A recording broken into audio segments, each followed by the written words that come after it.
আবু জাহেলের মূর্তি তো হাত পা ছিল, আবু জাহেলের মূর্তি তো হাত পাওয়ালা মূর্তি ছিল, কিন্তু আমি আপনি এমন বোকা মার্কা আবু জাহেল সেজেছি আজকে হাত পাওয়ালা মূর্তি না, কবরের মধ্যে শোয়ায় মানুষকে পূজা করি। কে বুঝাবে আজকে? কে বুঝাবে?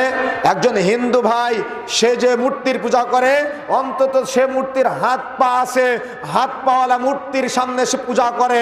কিন্তু আপনি এত বোকার বোকা, আপনি এত মুশরিকের মুশরিক, তার চাইতে ডবল মুশরিকে পরিণত হয়ে কবরের মধ্যে শুয়ে থাকা ব্যক্তিকে পূজা করতেছে। অথচ বিচারের মাঠে আদম আলাইহিস সালাম বলবে নাফসি, নূহ আলাইহিস সালাম বলবে নাফসি, ইব্রাহিম আলাইহিস সালাম বলবে নাফসি, ইসমাঈল আলাইহিস সালাম বলবে নাফসি, ইয়াকুব আলাইহিস সালাম বলবে নাফসি, শুআয়ব আলাইহিস সালাম বলবে নাফসি, লূত আলাইহিস সালাম বলবে নাফসি, ইসমাঈল আলাইহিস সালাম বলবে নাফসি, ইসহাক আলাইহিস সালাম বলবে নাফসি, ইয়াকুব আলাইহিস সালাম বলবে নাফসি, ইউসুফ আলাইহিস সালাম বলবে নাফসি। এমনকি আমার আপনার নবী মুহাম্মদ রাসূলুল্লাহ সাল্লাল্লাহু